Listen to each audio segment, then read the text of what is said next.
Katana, kilala sa home decors at handmade furnitures ang Hiraya Handicrafts. Fan na fan ako ng mga produkto nila, kaya dun ka na lang mag-apply. Malay mo matanggap ka. Napangiti si Katana sa sinabi ni Ate Molly. Ito ang 40 anyos nilang landlady sa inuupahang apartment sa Taguig. Sige po Ate Molly, susubukan ko mag-apply sa sinasabi mo. Ang hirap kasi maging online seller ngayon. Ang daming kakompetensya sa pagbebenta. At least kapag may regular akong trabaho, magiging regular din ang sahod ko. Lumalaki na rin kasi si Natalie at Natasha. Oo nga, sayang din ang pinag-aralan mo, Katana. Hindi ba nga tapos ka ng business ad sa college? O, magagamit mo yun sa pag-a-apply. Total naman, malalaki na mga anak mo. Kaya mo na silang iwan sa akin kapag nasa trabaho ka. Bakasyon naman sa eskwelahan ng mga bata ngayon. Isa pa, bata ka pa. 30 anyos ka pa lang. Siguradong matatanggap ka ron. Naku, salamat Ate Molly ha. Nakakayaman pero tatanggapin ko na yung suggestion at tulong mo. Kailangan na kailangan ko kasi talaga ng regular na trabaho. Wala yun. Alam ko naman kasing wala kang katuwang sa buhay.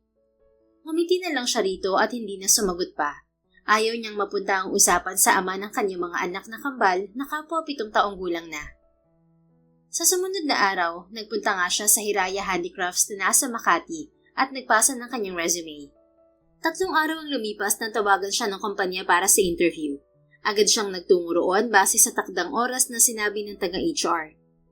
Pagpasok niya sa lobby ng kumpanya, dumiretso siya sa front desk. Good morning, I'm Katana Polina. I have a scheduled interview at 9 a.m. Ngumiti ang front desk officer at tiningnan ng computer. Good morning, Miss Polina. Yes, you're expected. Please have a seat for a moment. Tumango siya at umupo sa waiting area.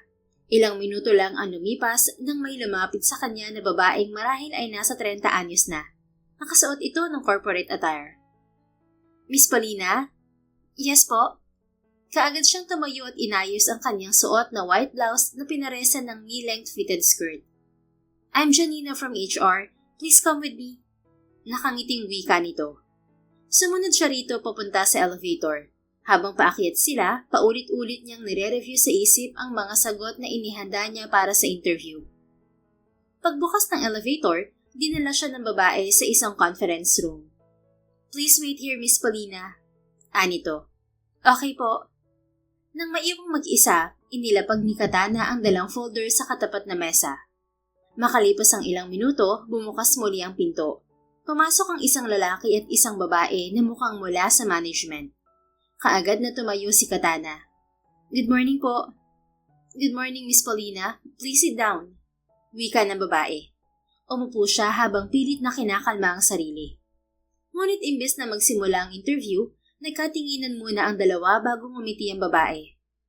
Actually, Miss Paulina, we won't be needing a formal interview.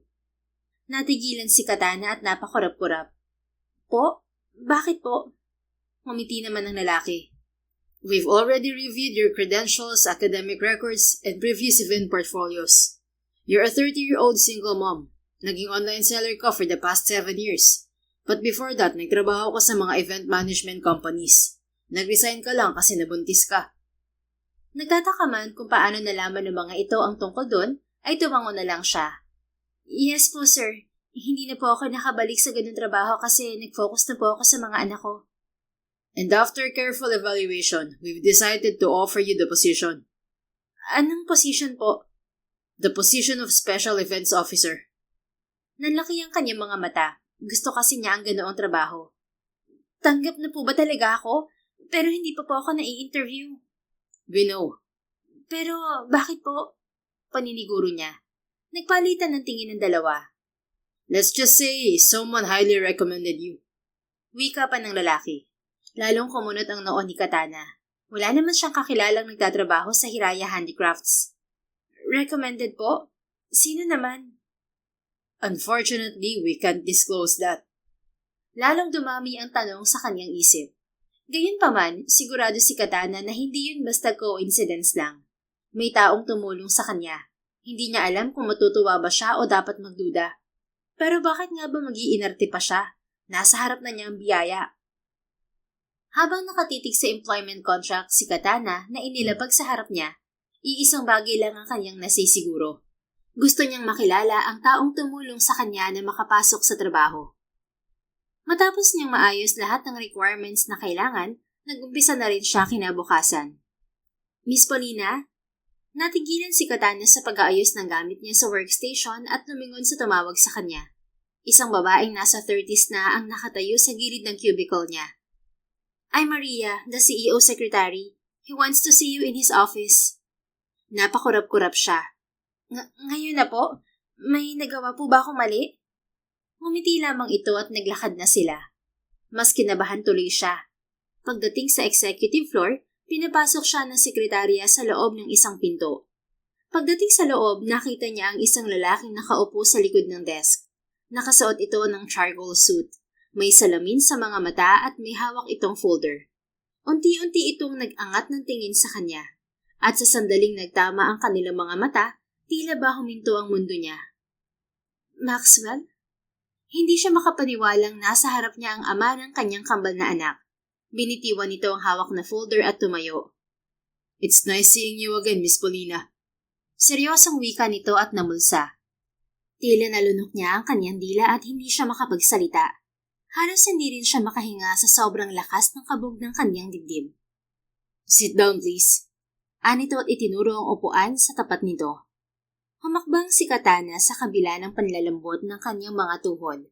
Nang makaupo siya'y hindi niya magawang salubungin ang mga titig ng binata. "So, how are you, Miss Paulina?" Tanong nito matapos umupo ulit. "Ayos lang. Bakit pinatawag mo pala ako, sir?" "We should drop the formalities. Para namang wala tayong pinagsamahan.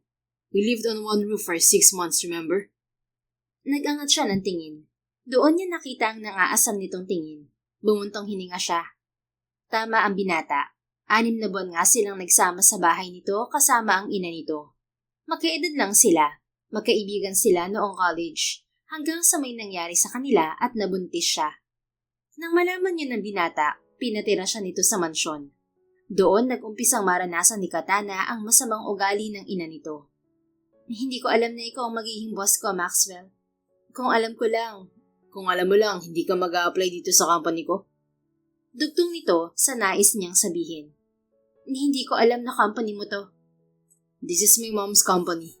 You probably don't know about that dahil isa lang to sa maraming family business namin. Pero dahil wala na si mommy, ako nakahawak ngayon ng kumpanyang to. I was the former marketing head nung buhay pa siya. The other businesses in our family are being managed by my cousins." Kumunot ang noo niya. "Teka, wala na mommy mo?"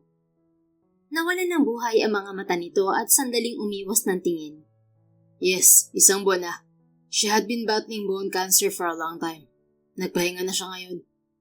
Kinagat ni Katana ang kanyang ibabang labi. Hindi maganda ang trato sa kanya noon ng ina ni Maxwell. Ngunit nakakalungkot marinig ang balitang yun. "I'm sorry." Tanging nasabi niya. "It's okay. Pinatawag kita rito kasi gusto kong pag-uusapan ng tungkol sa mga anak natin, Katana." "Ano naman pag-uusapan natin tungkol sa kanila?" "Ako pa rin ang ama nila. Gusto kong makilala nila ako." Natawa siya ng pagak. "After 7 years, gusto mo magpakilala sa mga bata?" "Ikaw ang kusang lumayo noon, Katana. Kabuwanan mo pa nung umalis ka sa poder ko." "Dahil minamaltrato ako ng mami mo, Maxwell. Muntik pa ako makunan dahil sinipa niya ako sa likod dahil lang nasunog ko ang niluluto ko." Napatiimbagang to. "And you kept that from me. Kung nalaman ko na mas maagang ginagawa sa'yo ni mami noon habang wala ako, nilayo sana kita sa kanya." "At ano, isasakripisyo mo ang future mo para sa akin at sa pagbubuntis ko noon? Kakagraduate pa lang natin noon, Maxwell. Mataas ang expectations sa'yo ng mami mo. At alam kong ayaw mo siyang madisappoint. Nahihirapan ka na nga nun na maibalik ang dati niyang pakikitungo sa'yo. Kasi nasira na yung relasyon niyo mula nang mabuntis mo ako, di ba? Kaya bakit ko dadagdagan ng mga pasanin mo noon?" "At tingin mo gumaan ang buhay ko nung umalis ka?" "I guess so. I'm sure naging maganda ang relasyon niya ng mami mo nung umalis ako. Ako lang naman ang sagabal sa inyo at pabigat." "Yan ba nasa isip mo? I'm sorry to disappoint you, but it wasn't what you think. Nang umalis ka, nalaman ko mula sa isa sa mga maids namin ang mga pinagagawa sa'yo ni mami. Kapag wala ako, inuutusan ka niya magluto at maglaba palagi. Maglinis din ng garden at ng mga kwarto. Kahit hindi mo naman trabaho yun. Sinasaktan ka niya kapag hindi mo nagagawa ng tama ang gusto niya. Noong kinampronta ko siya, Sinabi niyang ginawa niya yun kasi gusto niyang sumuko ka. Gusto niyang umalis ka. Ayaw niya sa'yo para sa akin. Your family background doesn't impress her. Wala kang tatay. Yung nanay mo kung sino-sino raw ang nagiging asawa. Kumuyom ang mga kamao niya. Alam ko na yan, Maxwell. Sobrang liit talaga ng tingin niya sa akin noon pa. I'm sorry kung hindi ko na natiis noon ang ugali ng mami mo. Gusto ko lang din protektahan ng pinagbubuntis ko noon. You gave birth without me by your side, Katana. Tinulungan ako na ni Ate Molly. Yun landlady sa apartment kung saan kami nakatira ng mga anak ko. Hanggang ngayon siya pa rin nakaagapay ko sa kambal. I know about that. Muling kumunot ang kanyang noo.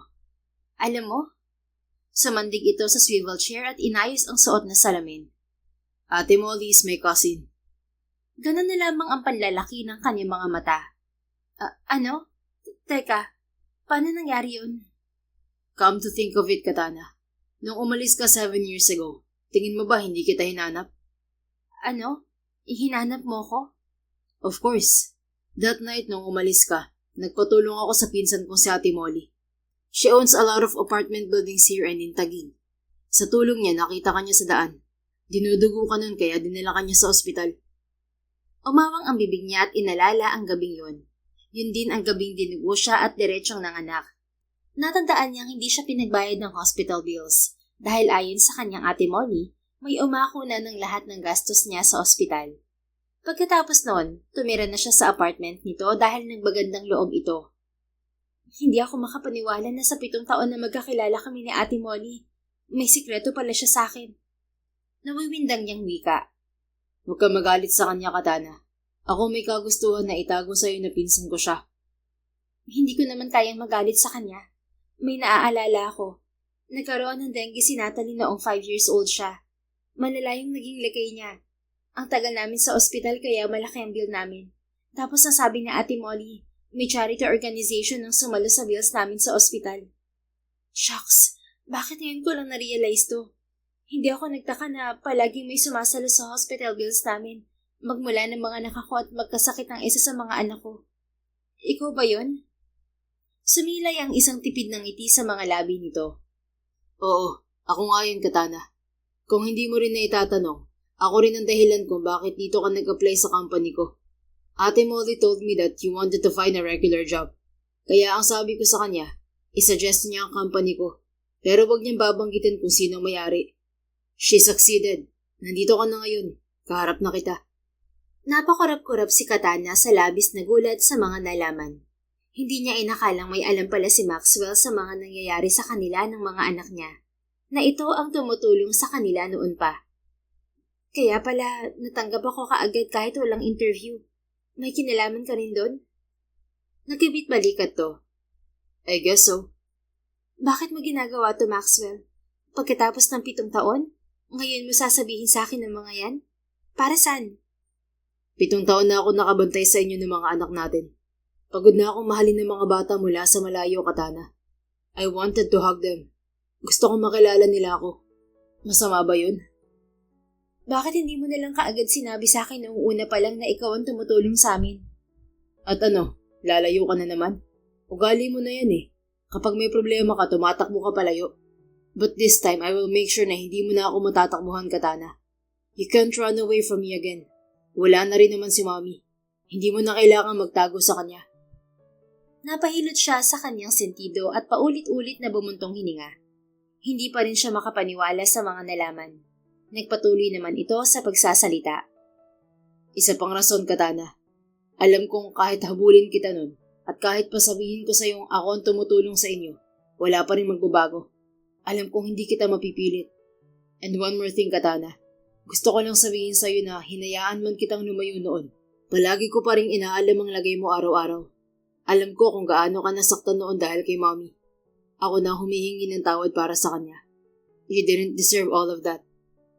May karapatan ba ako magtanim pa ng sama ng loob sa taong patay na, Maxwell? Hindi ganun katigas ang puso ko. Kahit hindi siya humingi ng tawad sa akin noon, nagawa pa rin siyang patawarin ng puso ko sa paglipas ng panahon. But she got the punishment that she deserved before she died, Katana. Pagkatapos mong umalis nun at nang nalaman ko ang mga ginawa niya sa'yo, nawalan na ako ng respeto sa kanya.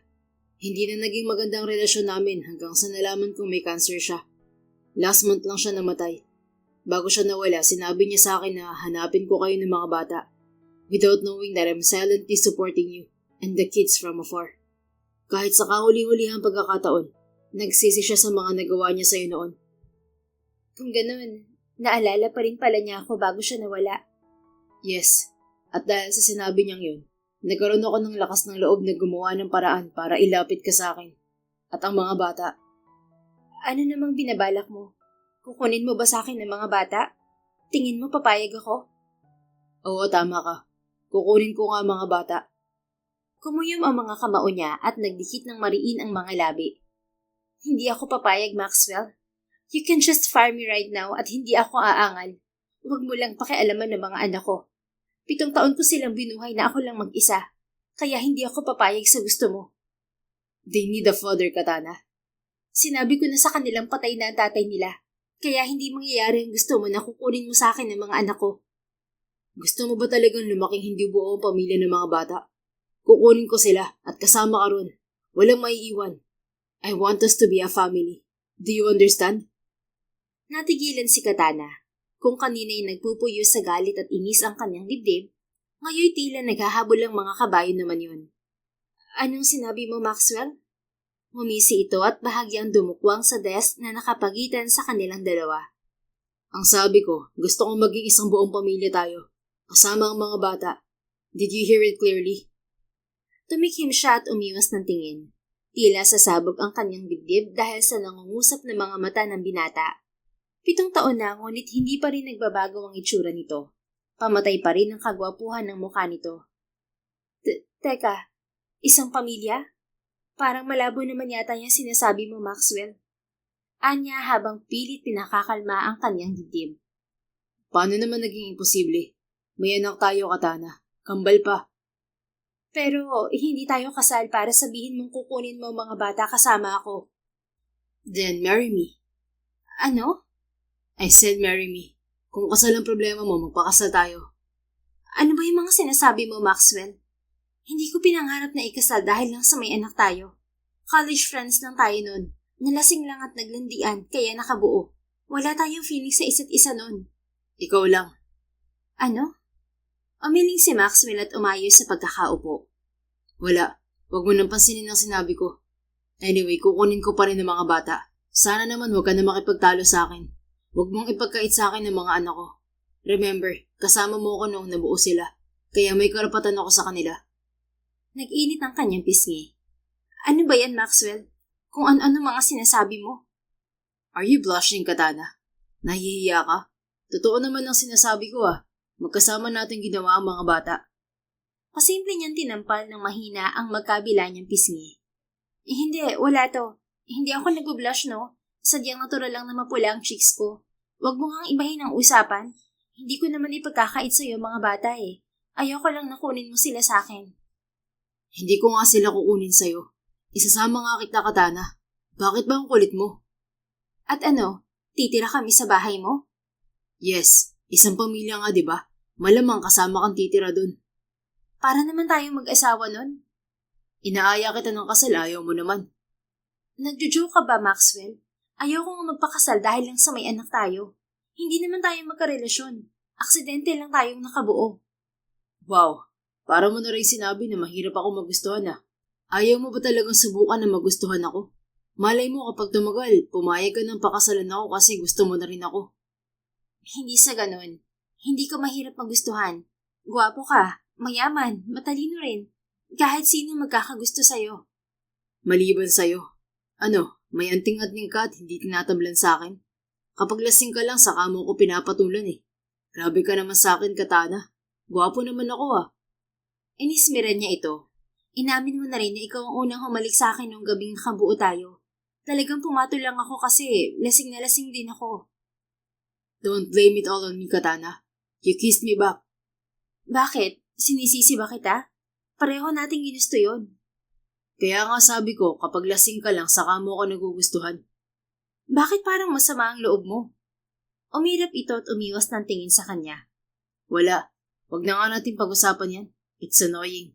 Nakakairita kapag naaalala ko. Kumunot ang noo niya at nagtatakang tinitigan ang binata. Bumuntong hininga siya. Gusto mo ba talagang makasama si Natasha at Natalie? Muli itong tumingin sa kanya. Puno ng pag-asa ang mga mata. Payag ka na pakasalan ako? Ha? Paano napunta ron? Ang sabi ko, payag na ako makasama mong mga bata. Anong kasalang sinasabi mo? Napasimangot ito at kinamot ang tungki ng ilong. Never mind. Ganito na lang. Pwede bang kahit weekends na lang sa akin ng mga bata? Total naman, ayaw mong tumira sa bahay ko kasama ng mga bata. Napaisip siya sandali. Wala namang problema sa kanya yon. Ang mas inisip niya ay kung paano niya ipapaliwanag sa mga anak niya na buhay ang ama ng mga ito. Galit kasi siya sa ina ni Maxwell noon, kaya nabigla siya na sabihin sa kambal na patay na ang ama ng mga ito. I'll talk to them first. Huwag kang mag-alala. Wika ni Maxwell nang tila nabasa ang nasa isip niya. Ipapaliwanag ko sa kanila ng dahan-dahan ng mga nangyari. Kung bakit kailangan mo magsinungaling na patay na ako. They're both smart. Alam ko maiintindihan nila ang sitwasyon. Nagulat siya nang banggitin nito na matalino ang mga bata. Ngumiti ito ng tipid sa kanya. Nire-report sa akin ni Ate Molly ang lahat tungkol sa mga bata. She even sent me pictures of the report cards in school every year. Kaya pala palagi niyang kinukuhanan ng mga report card ng mga bata tuwing pinapakita ko sa kanya. Pinapadala rin pala sa'yo. Akala ko naman pineflex lang niya sa Facebook dahil parang pamangkin na rin daw niya ang kambal at proud siya. Totoo naman pala na pamangkin niya sa pinsan ng mga bata. Ngumiti ito. They're both good in math and science. Si Natalie magaling magbalay. Si Natasha mahilig lang magbasa ng books na puro tungkol sa aliens. They're both amazing. You did a great job, Katana. Napalaki mo sila ng maayos. Napamangha na lang si Katana. Napansin niya ang kakaibang kislap ng tuwa sa mga mata ng binata habang binabanggit ang kanilang mga anak. So, isira din? Bukas na bukas kakausapin ko ng mga bata. Wika nito. Ikaw ang bahala, Maxwell. Don't worry too much, Katana. They're gonna be okay. Magiging maayos ang lahat. Napabuntong hininga na lang siya. So, paano set up natin, Maxwell? What do you mean? I mean, boss kita. Empleyado mo ako. So what? Anong so what? Paano kapag nalaman ng iba mong empleyado na nanay ako ng mga anak mo? Kailangan bang may pakialam sila? Baka awayin nila ako. Isipin nilang may backer ako kaya natanggap ako kaagad dito. Totoo naman eh. You're good, Katana. Maganda ang credentials mo. Huwag mo namang masyadong maliitin ang sarili mo. You always do that to yourself. Nawala lang ako sa tabi mo, binalik mo na naman yan. Natahimik siya. Talagang kilalang kilala siya ng binata. Inalis niya ang bara sa kanyang lalamunan bago sumagot. Sige Maxwell, babalik na ako sa trabaho ko. Masyado nang napahaba ang chikahan natin dito sa opisina mo. Baka magtaka mga kasama ko. Basta sa atin lang to ha. Huwag sana nilang malalaman ang koneksyon natin. Malalaman at malalaman nila yun, Katana. And if that happens, anong pakialam nila? Just don't mind them. Just focus on your job. Napabuntong hininga na lang siya. Tama naman ito. Sige. I'll talk to the kids tomorrow, Katana. Okay? Tumango na lang siya at tumayo na. Bago siya tuluyang makalabas ng opisina, muli siyang lumingon kay Maxwell. Nakatitig ito sa kanya ng mariin.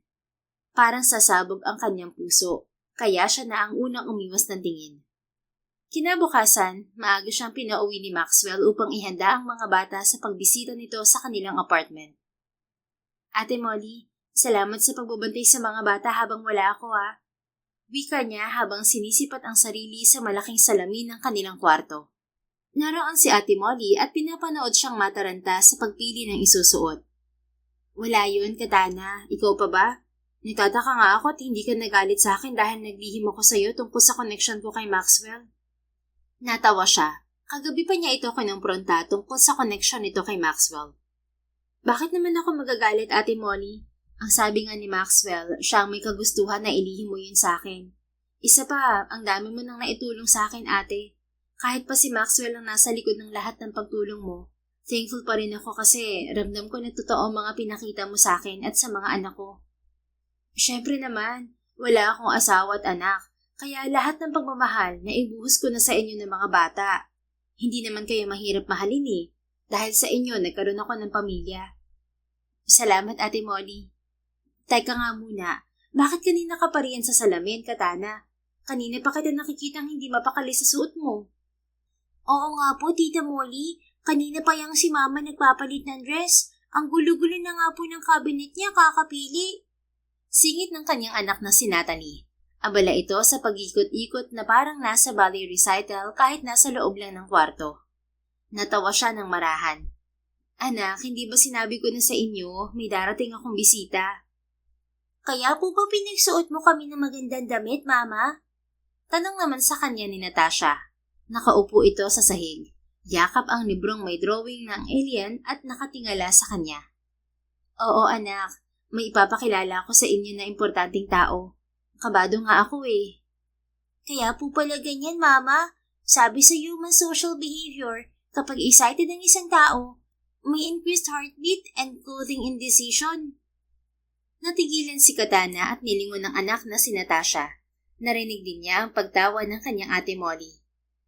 Natasha, kung ano-ano sinasabi mo, may nalalaman ka pang increased heartbeat at clothing indecision? Ngumuso ito. Totoo naman po, Mama eh. Nabasa ko lang po yun sa libro at bigla ko naalala ngayon. Tumigil naman sa pagsasayaw si Natalie at lumapit sa kabinet upang buksan yon. Mama, itong pink dress kaya, mas bagay ka po sa pink? Mukha kang princess. Hindi anak, ayoko sa pink. Masyadong bright color. Mabilis na sagot ni Katana at tiningnan ang suot niyang simpleng asul na dress. Nilingon niyang muli ang dalawang anak na parehong nakatitig sa kanya. Humiti siya at umikot-ikot sa harap ng mga ito. Mga anak, maganda ba si Mama? Mas maganda po kung blue ang kulay ng suot mo, Mama. Parang suot ni Elsa sa Frozen. Tapos kakanta ka ng Let It Go kasama si Olaf. Ani Natalie at humagighik. Puro ka naman Frozen, Natalie. Hindi naman cartoon si Mama. Kontra ni Natasha. Ikaw nga puro tungkol sa alien ang binabasa mong books. Sige ka, baka kunin ka ng mga alien. Sagot ni Natalie at bumelet pa sa kakambal. Ano naman kung nagbabasa ako ng alien stories? Ikaw nga nilagay mo sa freezer yung stuffed toy ni Olaf. Akala mo naman totoong si Olaf yun. Ang OA mo. Natawa si Katana sa pag-aasara ng dalawa, ngunit umawat na rin siya sa mga ito. O kayong dalawa, tama na yan. Baka mamaya mag-away na naman kayo. Oo nga, tama na yan. Segunda ni Ate Molly. Ikaw, Natalie, tama na yung pagsasayaw mo. Tingnan mo, pinagpapawisan ka na. Darating pa naman ang papa mo kaya dapat fresh ka. Napuno ng pagtataka ang inosenteng mukha ng dalawang bata. Papa? May papa pa po kami? Tanong ni Natasha at bumaling sa kanya. Sabi mo wala na po siya, Mama. Nalunod siya sa dagat, di ba po? Takang tanong naman ni Natalie. Napalunok si Katana at palihim na binigyan ng nagkakastigong tingin si Ate Molly. Nag-design naman ito sa kanya habang nakangiwi. Napailing siya at marahang hinila ang kanyang mga anak at umupo sa kama upang pumantay sa mga ito. Mga anak, kasi may hindi sinasabi si Mama sa inyo. Hindi nagsalita ang mga ito at hinintay ang susunod niyang sasabihin. Kasi mga anak, buhay talaga ang papa niyo. Sinabi ko lang noon na patay na siya kasi lumayo ako sa kanya. Para din sa kaligtasan niyo kaya ako ginawa yun. Para mabuhay kayo. Kasi kung hindi lumayo si Mama noon, baka mas lalo ako nasaktan. Madadamay pa kayo. Sana maintindihan niyo si Mama ha. Huwag sana kayo magagalit dahil naglay at nag-circuit si Mama ng matagal. Pero ngayon, maayos na ang lahat. Kaya ipapakilala ko na sa inyo ang papa niyo. Masuyo niyang hinaplos ang pisngi ng mga ito. Napangiti siya dahil kahit kamukha niya ang kambal niyang anak, makikita pa rin sa mga mata ng mga ito na nagmana ang mga ito kay Maxwell. Matatangkad din ng mga anak niya na tiyak siyang hindi sa kanya nagmana. Nakikita po namin ang papa namin ni Natalie? Inosenteng tanong ni Natasha. Ngumiti siya at tumango. Oo anak, galit ba kayo kay Mama? Sabay ang mga itong umiling. Mas masaya nga po ako na makikilala ko si Papa. Padating na po ba siya, Mama? Tanong ni Natalie. Baka sa mga mata nito ang tuwa. Oo, parating na siya. Natasha, narinig mo yun? May Papa na tayo. Hindi na tayo aasarin ng mga classmates natin. Paano kung ayaw niya sa atin, Natalie? Bumuntong hininga si Katana at hinawakan ang baba ni Natasha. Nakangusong tumingin naman ito kay Katana. Natasha anak, hindi totoo yan. Sa totoo lang, siya ang may gustong makilala kayo. Matagal na niya kayong gustong makita at mayakap. Super excited na nga siyang pumunta rito. Talaga po, Mama? Hindi ba siya masungit? Natawa siya ng bahagya. Hindi, mabait yun. Mayaman pa. Boss ko nga yun eh. Tapos gwapo pa. Saka, pinsan pala siya ni Tita Molly nyo. I'm flattered to hear that, Katana. Nalaki ang mga mata ni Katana. Kaagad siyang napatingin sa may pintuan at nakitang nakatayo roon si Maxwell. Nakasuot ito ng simpleng puting sweater at itim na pants. Nasa likod nito si Ate Molly at nakangisi sa kanya. Pinapasok ko na siya, Katana. Abala ka kasi kanina habang kausap mo mga bata. Maiwan ko na kayo ha. Usapang family reunion na to. Wika nito at umalis na. Naiwan si Maxwell at nakatingin ito sa kanilang tatlong mag-iina. Nang tingnan niya ang kanyang mga anak, inosente lang ang mga itong nakatitig sa bagong dating. Hello there, my twin princess. Nakangiting bati ni Maxwell habang dahan-dahang humahakbang palapit sa dalawang bata. Tumigil ito at niluhod ang isang tuhod upang pumantay sa dalawa. Tumingala kay Katana ang dalawang bata at kumapit sa laylayan ng suot niyang dress. Mga anak, siya ang Papa Maxwell niyo. Huwag kayong matakot, hindi niya kayo sasaktan. Malumanay na wika niya. Sabay ang mga itong bumaling muli kay Maxwell. Nice meeting you, my two beautiful princesses. Hindi ko akalain na malalapitan ko kayo ng ganito. Nakangiting wika ni Maxwell. Kitang-kita ni Katana ang pagpipigil nito na lumuha habang kaharap ang mga anak. Ikaw po ba talaga ang papa namin? Inosenteng tanong ni Natalie. Ngumiti ng matamis si Maxwell. Yes, Natalie. I'm your papa. Paano mo po nalaman ang pangalan ko? Kasi kahit hindi niyo ako nakikita, palagi ko kayong binabantayan mula sa malayo. At kaya alam ko kaagad na ikaw si Natalie, kasi dahil dyan sa pink hair clip mo.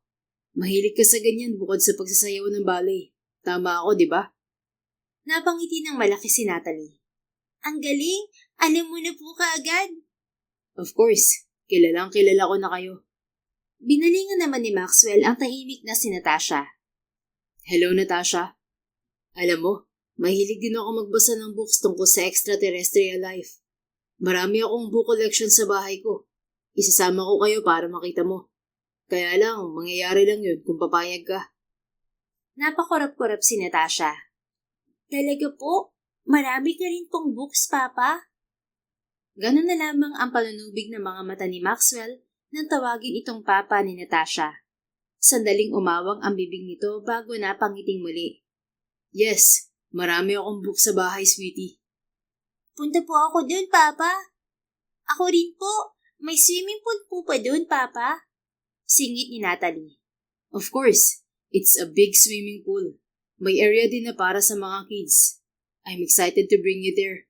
Actually, pwede kayong tumira dun kung gusto nyo. Talaga po? Kasama po si Mama ah. Napatingin sa direksyon ni Katana si Maxwell at natawa ng alanganin. Well, kung gusto nyong tumira dun, pwede naman. Pilitin nyo siyang lumipat dun para sama-sama na tayo.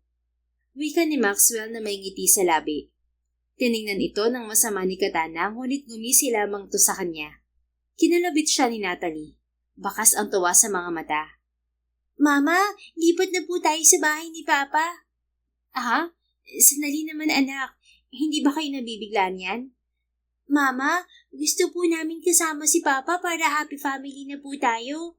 Sige na po Mama, please. Napangiti siya ng alanganin bago hinawakan ng mga kamay ng mga anak. Ganito kasi mga anak, hindi ako pwedeng tumira doon. Kayo lang ang pwede. Pero bakit po, Mama? Tanong ni Natasha. Family po tayo, di ba? Kapag family, magkakasama dapat tumira sa isang bahay. Pero kasi anak, hindi naman kami ng papa mo eh. Kumbaga, friends lang kami. Hindi kami mag-asawa. Balang araw maiintindihan niyo rin ni Natalie ang sitwasyon namin. Napakurap-kurap ito at inosenteng tumingin kay Maxwell. Papa, ayaw po ni Mama sumama. Iwan na lang po natin siya dito. Tayo na lang tatlo ni Natalie. Tumawa si Maxwell. Kaya niyo bang iwan ng mama niyo? I don't think so. Pwede naman kayong dumalaw sa bahay ko anytime. Actually, tuwing weekends, pwede kayong matulog doon kung gusto niyo. Yun na napag-usapan namin ng mama niyo. Oo nga mga anak. Kayo naman, may balak pala kayong iwan ako ha. Porkit wala akong swimming pool at books, balimbing na agad kayo. Nagtatampo kunwaring wika ni Katana. Sabay nang umiti sa kanyang mga anak. Dahil doon, naglaho bigla ang kaunting tampo na naramdaman niya. Hindi ka naman po namin iiwan, Mama. Babalik po kami. Nakangiting wika ni Natasha. Oo nga po, Mama. Excited lang kami pumunta sa bahay ni Papa. Dugtong naman ni Natalie. Sige. Pero bukas na kayo pumunta sa bahay ng Papa nyo. Ihahatid ko rin kayo, okay? Sabay na tumalima ang mga ito.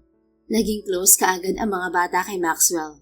Pagkatapos kasi ng pag-uusap na yon, nanatili sa sala ang mga bata kasama ang lalaki.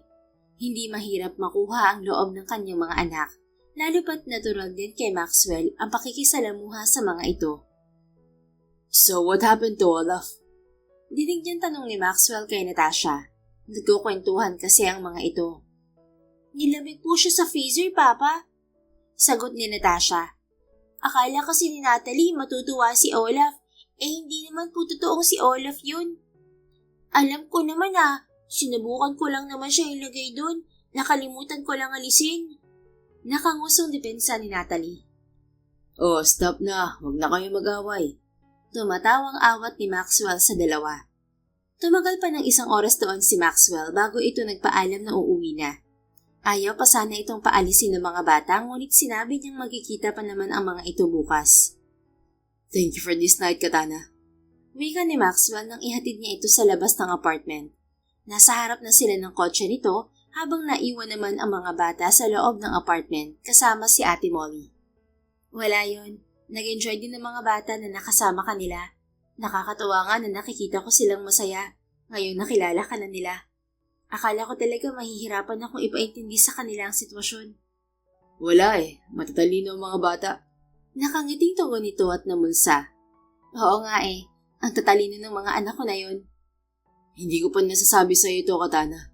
Pero sobrang sayo ko na ikaw ang naging ina ng mga anak ko. Nabuo man sila ng hindi natin pinagplanuhan. Pero tingnan mo naman kung paano mo sila napalaki. Hindi lang sila matalino. Magalang din sila. Bonus na lang na nagmana sila sa'yo. Ano namang minana nila sa akin? Ilong at labi lang ang nakuha nila sa akin. Samantalang yung matatangkad nila sa'yo nakuha. Kaya nga sabi ko nagmana sila sa'yo. Kasi maganda ka. Napairap siya upang itago ang kilig na naramdaman. Nambola ka pa? Hindi ako nambobola. Hindi ako ganun. Alam mo yan. Nag-init ang kanyang pisngi at napaiwas ng tingin. Oo na. Hindi ka pa ba uuwi? Bakit ba pinapauwi mo na ako? Hindi naman sa pinapauwi na kita. Kailangan ko rin kasing matulog ng maaga. Alam mo na, may pasok pa ako bukas sa trabaho. Tinawanan siya nito. Relax, Katana. Kaharap mo ang boss mo. Hindi kita papagalitan kahit late ka. Masyado naman yatang special treatment yun. Hindi na nga kita tinatawag na sir kapag tayo lang ang magkausap. Kahit sa ang anggulo mo tingnan, we have a connection that others won't understand. At hindi natin kailangan magpaliwanag sa kanila. Tama ka naman. Pero syempre, pagbubutihin ko pa rin ang trabaho ko. Nakakahiya rin sa'yo. Baka magsisi ka na tinanggap mo ko. Sayang ang pinapasweldo mo sa akin. I trust you and your dedication, Katana. Napangiti siya rito. Naks naman, may pagganon ka pa ha. Baka mamaya lumaki ang ulo ko niyan. You're an amazing woman, Katana. Kaya nga, tumaas sa mga kilay niya dahil sa pagbiti nito sa sasabihin. Kaya nga Maxwell? Bumuntong hininga ito at umiling. Nothing. I'll go ahead. See you tomorrow. Mabilis itong sumakay ng kotse at naiwan siya roon na nagtataka. Ano nangyari dun? Nagsasalita ng bitin tapos ayaw naman tapusin. Sabay walk out pa. Takang bulong niya. Papasok na sana siya sa loob ng unit, ngunit may tumawag sa kanyang pangalan. Paglingon niya nagulat siya dahil hindi niya inakalang muli niyang makikita ang kanyang ama. Tay? Gulat na wika niya. Ngumiti ito sa kanya na tila nahihiya. Nang huminto ito sa harap niya, ay hindi niya magawang magsalita. 13 anyos siya nang iwan sila nito ng kanyang ina at nag-asawa ng iba. Nang mag-18 naman siya, ang kanyang ina naman ang nagkaroon ng bagong pamilya. Naiwan siyang mag-isa. Kung wala sa buhay niya noon si Maxwell, malamang sobrang lungkot niya. Katana, anak, kumusta ka na? Ang tagal nating hindi nagkita. Wika ng kanyang tatay Nolly. Ayos naman po ako. Paano mo nalaman na dito ako nakatira, tay? Nagtanong-tanong lang ako. Hindi naman malayo tong apartment building na to sa dati nating tirahan. Naibenta na pala yun ng nanay mo? Opo, sa kanya namang bahay at lupa yun eh. Hindi naman kayo kasal ni nanay. Total naman daw ayaw kong tumira doon, kaya binenta na lang niya. Bakit ka nga pala nagpunta dito, tay? 10 oras na ng gabi. Napakamot ito sa batok at ngumiti sa kanya. Kasi gusto ko sanang humingi ng tulong sa'yo, anak. Kumunot ang noo niya. Tulong? Seryoso ka ba, tay? Nagbabaka sakali lang naman ako, anak. Wala kasi ako maisip na ibang malalapitan. Ikaw lang talaga. Bakit kailangan mo ng tulong ko? Pero teka, bago mo sagutin yan, bakit mo na ako nilapitan mo, tay? Ano ba klaseng tanong yan, anak? Siyempre, anak kita. Grabe ka naman sa akin. Kapag ba nanay mong lumalapit sa'yo, ginaganito mo rin? Si nanay? Mabuti pa nga po si nanay, kinakamusta ako kahit may iba na siyang pamilya eh. Eh ikaw, nagpunta ka lang dito para humingi ng tulong sa akin. Ano, tay? Naalala mo lang ako kasi kailangan mo ng tulong? Hindi naman sa ganun, anak. Huwag mo naman akong itrato ng ganito. Oo, alam kong iniwan ko kayo noon, pero matagal na yun. Patawarin mo na ako, anak. Hindi lang naman ako nang iwan sa'yo, Nanay mo rin. At least hindi humihingi ng tulong sa akin si nanay. Napag-aral niya ako ng college. At least siya, kinakamusta pa rin ako kahit wala siyang kailangan. So ano, tay? Bakit nga ba kailangan mo ng tulong ko? Napayo ko ito. Kasi anak, tingin ko may cancer ako eh. Natigilan si Katana. Lahat ng sama ng loob sa dibdib niya kanina ay tila naglahong parang bula. Napalitan niyo ng pag-aalala. Ano ka mo, tay? Umubo ito habang hawak ang dibdib. Kasi anak, magtatatlong linggo na tong ubo ko eh. Minsan din may kasamang dugo ang ubo ko. Palagi pang sumasakit ang dibdib ko at hindi ako makahinga ng maayos. May kilala kasi ako na ganito ang sintomas at nang magpa-check up daw, lung cancer ang lumabas. Natatakot lang ako, anak. Wala naman kasi akong kapera-pera na pampadoktor. Kakarampot lang ang kinikita ko sa pamamasada ng tricycle. Tapos yung asawa ko naman ngayon, kulang din ang kinikita sa pagtitinda ng mga kakanin. Pasensya ka na kung sa'yo ako lumapit, anak. Umawang ang bibig ni Katana. Pilit pinipigilan ang pagbagsak ng kanyang mga luha. Oo, masama ang loob niya sa pag-iwan nito sa kanya noon. Ngunit naiinis siya sa kanyang sarili dahil ayaw pa rin niyang magkaroon ito ng cancer. Nag-aalala pa rin siya para dito. Magkano ba ang kailangan para makapagpa-check up ka, tay? Kahit magkano lang, anak. Hindi ko rin kasi alam kung magkano ang magagastos ko. Napabuntong hininga siya at sinapo ang ulo. Ano ba yan, tay? Bakit naman pinalala mo pa yung sakit mo? Paano nga kung cancer yan? Kaya nga gusto kong magpa-check up para malaman kung cancer nga, anak. Pasensya ka na talaga. Wala akong extra money ngayon, tay. Kaka-apply ko lang sa trabaho ko.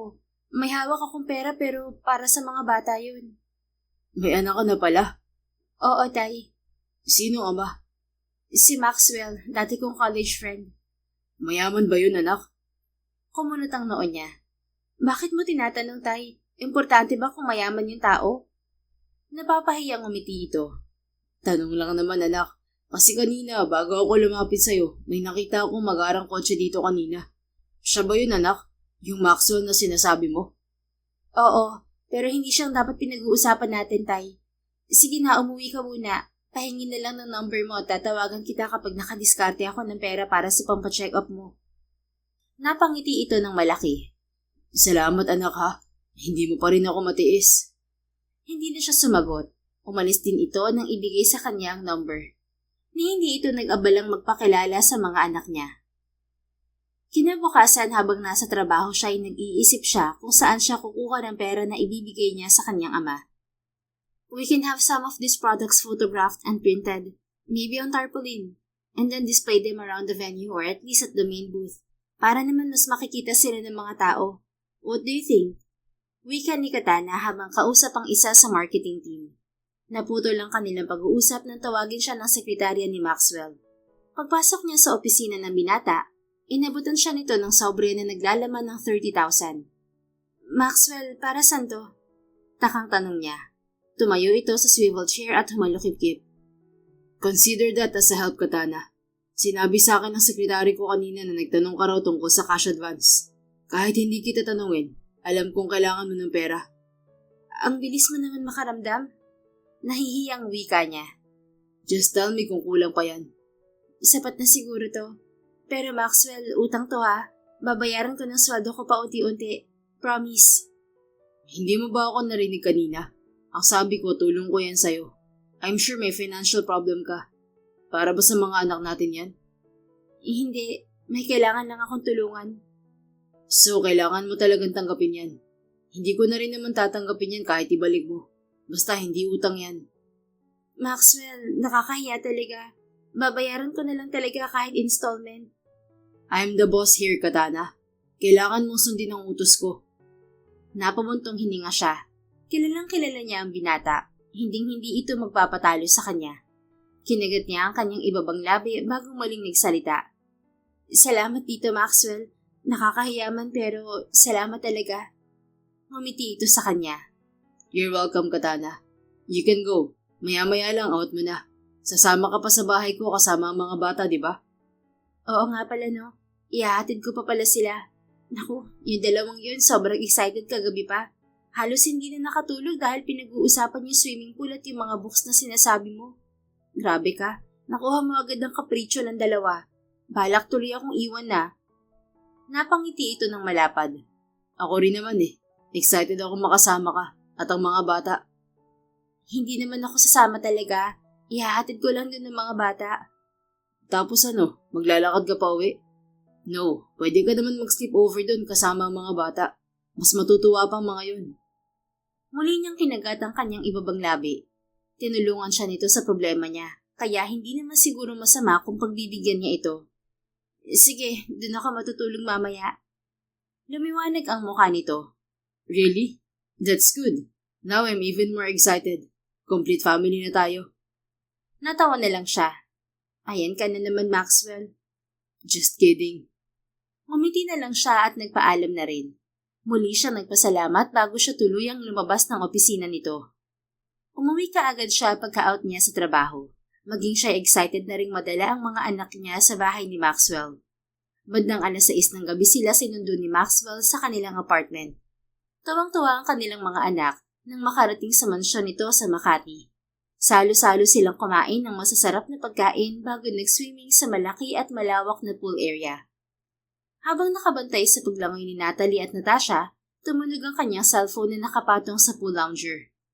Go on, Katana. Sagutin mo na yung tumatawag sa'yo. Ako magbabantay sa mga bata. Wika ni Maxwell nakababalik lang. Nakasunod dito ang isang maid na may dalang tray ng mga orange juice. Sige, baka nga importante. Anya at nilapitan na ang cellphone. Ang kanyang tatay Noli ang tumatawag. Sinagot niya yun kaagad. Tay, hindi ba nag-text ako sa'yo? Bukas ng gabi na tayo magkita para ibigay sa'yo ang pera. May pinuntahan lang kami ng mga bata. Anak, ngayon ko na sana kailangan eh. Ano? Bakit madaling-madali ka, Tay? Para namang makakapagpa-check up ka ng ganitong oras. Bukas na lang po pwede. Sige na.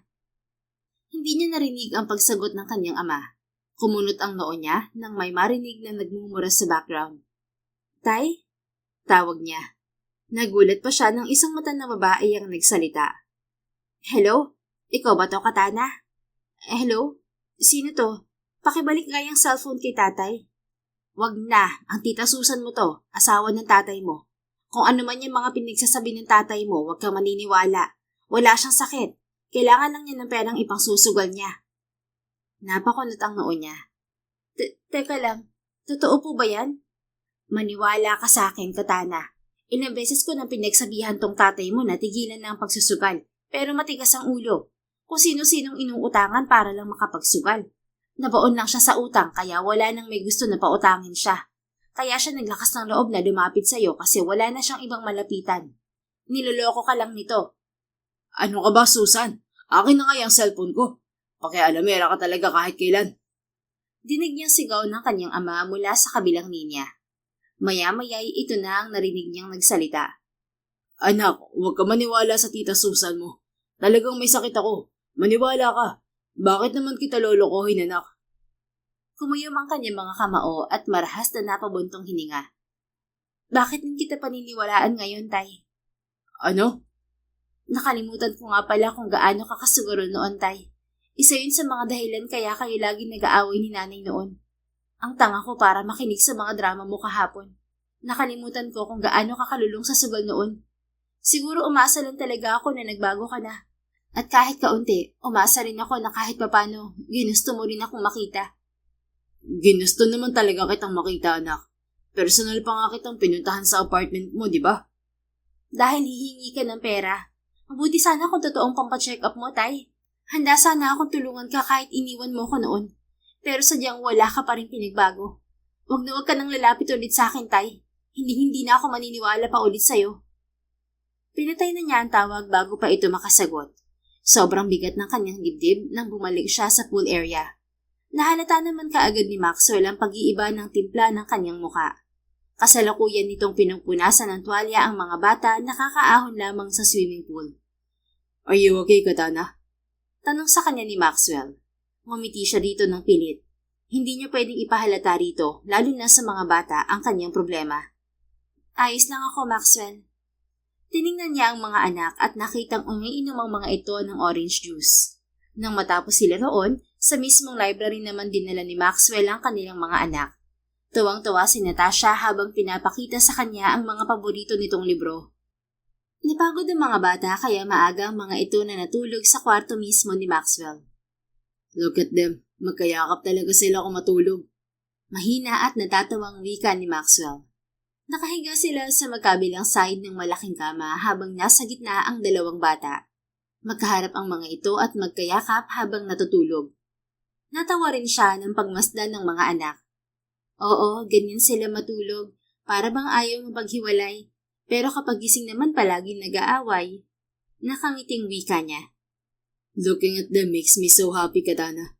Ito na yata yung pinakamagandang gabi ng buhay ko. Napatitig siya sa binata. Ganon din to sa kanya. Tumikhim ito bago nagpatuloy. Something's bothering you? Kanina ko pa napapansin na problemado ka nung sinagot mo yung tawag sa cellphone mo. Napaiwas siya ng tingin. Wala yon. Bakit ayaw mong sabihin sa akin? Masyado bang personal? Siguro. Okay, let me guess. Manliligaw ba? Kumunot ang noo niya at natawa ng bahagya. Manliligaw? Hindi no. O baka boyfriend mo. Siguro nag-away kayo. Muli siyang natawa. Hindi pa man niya naitatama ang hinala ni Maxwell ay umismid na ito. Bakit ba ako nagtatanong? It's your personal life. Okay lang kahit hindi mo sabihin sa akin, Katana. Umayos na ito ng higa at umiwas ng tingin sa kanya. Bakit parang nagtatampo ka, Maxwell? Ako? Bakit naman ako magtatampo? Kasi ayaw ko sabihin sa'yo ang problema ko. It's your personal life nga, di ba? Wala akong karapatan na magtanong sa'yo sa mga personal na bagay. Wala akong boyfriend, Maxwell. Wala rin ako manliligaw. Kaagad itong pumaling sa kanya. Gulat na gulat sa sinabi niya at tila naniniguro. Talaga? Wala kang boyfriend? Wala nga. Di ba na-report yun ni Ate Molly sa'yo? Hindi ko tinatanong eh. Teka nga, bakit parang mas curious ka kung may boyfriend ako kaysa sa mismong problema ko? Napakurap-kurap ito. Hindi naman. Nagtatanong lang naman ako. Mahirap na kasi kapag nagkaroon ka ng boyfriend. Baka maguluhan ng mga bata. Mas mabuti nang ako lang ang makilala nila. Wala akong balak magkaroon ng boyfriend, Maxwell. Sana ikaw din. Saka ka na mag-girlfriend. Huwag muna ngayon. Well, mukhang hindi na ako magkakaroon ng girlfriend. Kumunot ang kanyang noo. Ha? Bakit naman? It's complicated. Teka, ibig mo bang sabihin may nagugustuhan kang babae ngayon? Kaya mo nasabing it's complicated? You can say that. Nakaramdam ng kirot sa dibdib si Katana sa hindi malamang dahilan. Gayunpaman, hindi niya pinansin yon. Alam ba niya ang nararamdaman mo, Maxwell? Tanong niya rito. Nope, Hindi ko pa nasasabi. Bakit naman? Ang hina mo naman. Bakit ko pa sasabihin? This woman obviously has no feelings for me. She doesn't see me in that way. Ganon? Paano kung meron siya feeling sa'yo? I don't think so. Kung meron, sana nararamdaman ko. Tumitig ito sa kanya. Ganoon na lamang ang pagkabog ng kanyang dibdib nang magtamang muli ang kanilang mga mata. Tumighim naman ito at nagpatuloy sa pagsasalita. But anyway, kontento na muna ako ngayon. Kasi kahit papano, alam kong wala akong karibal sa kanya. I haven't given up on the hope that I will win her heart one day. Lalo pa ngayon na nagkita kami ulit at mapapadalas na magkasama kami. Napakurap-kurap si Katana sa pagtataka. Bakit pakiramdam niya siya ang tinutukoy nito? Sino nga bang babae ang nakita nito ulit at madalas nitong makakasama? Siya lang ang naiisip niya. Maliban na lang kung may ibang babae itong kaibigan. Anyway, I'll go to sleep. Magpahinga ka na rin, Katana. Maaga pa kayong uuwi bukas ng mga bata. Wika ng binata at tumalikod na upang matulog.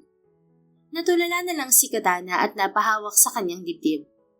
Imposible naman sigurong ako ang tinutukoy niya. Pero parang ako eh. Ay nako, ang hirap naman manghula.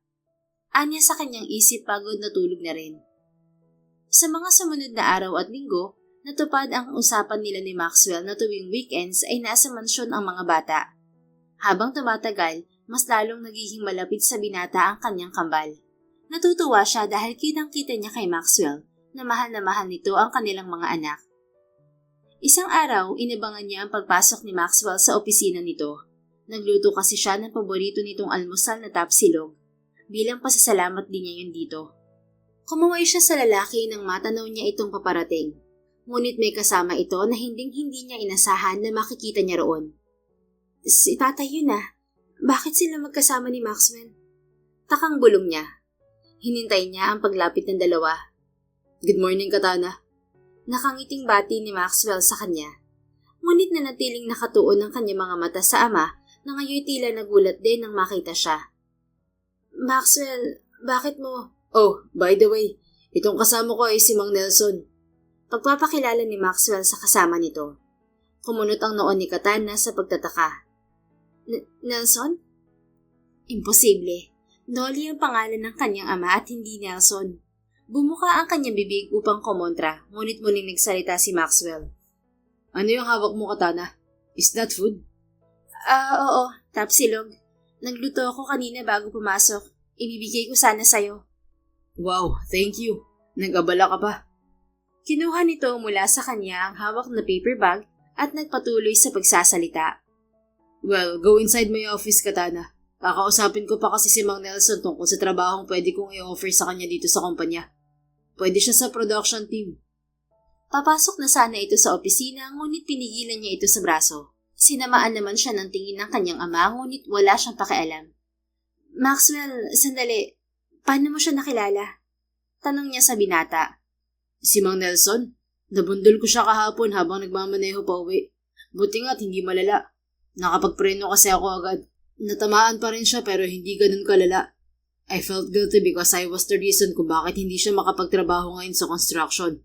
Kaya dinala ko siya rito ngayon para personal siyang bigyan ng trabahong hindi mabigat. Umawang ang bibig niya at hindi makapaniwalang tumitig sa kanyang ama. Nakaangat ang sulok ng labi nito na tila hinahamon siya. Kumuyom ang kanyang mga kamao. Batid niyang plano ng kanyang ama ang pagkakabundol nito upang perahan si Maxwell. Alam niya yun dahil kilalang kilala na niya ito. Nagawa nga nitong magsinungaling na may cancer ito. Kahit paano ay pinagpapasalamat niya na sinabi ng asawa nito ang totoo noong nakaraan. Naiwan siyang nakatulala at gigil na gigil sa masamang balak ng ama. Inabangan niya ang paglabas nito sa lobby ng building. Nang makahanap ng tiyempo, hinila niya sa braso ang kanyang ama. Ano ba, Katana? Kumakahila ka naman. Reklamo nito nang madala niya ito sa lounge area na hindi matao. Anong ginagawa mo, Tay? Talaga ba? Nelson? Nelson ang pangalan mo? Bakit? Ano bang pakialam mo ha? Hindi ba nga ayaw mo kong bigyan ng pera? Ayaw mo kong tulungan sa problema ko. Kaya heto, gumagawa ako ng sarili kong paraan para magkaroon ng pera. Ayos nga eh. Ang yaman ng ama ng mga anak mo. Binigyan niya ako ng 10,000 kahapon bilang panghingi ng pasensya sa pagkakabuntol niya sa akin. Tapos ngayon, binigyan naman niya ako ng trabaho sa kumpanya niya. Yung magaan lang. Ayos, di ba? Mali ang ginagawa mo, Tay. Alam kong sinadya mong magpabundol sa kanya. Tama ako, di ba? Dahil nakita mo siyang galing sa apartment ko noong gabing pinuntahan mo ako. Naging target mo siya kasi alam mong mayaman siya. Nagpapanggap ka pang ibang tao. Ano bang iniisip mo, Tay? Gusto mo bang makulong? Bakit? Isusumbo mo ako sa kanya? Sige, subukan mo lang. Sasabihin ko sa kanya na kasabot kita. Umawang ang bibig niya at hindi makapaniwalang napatitig dito.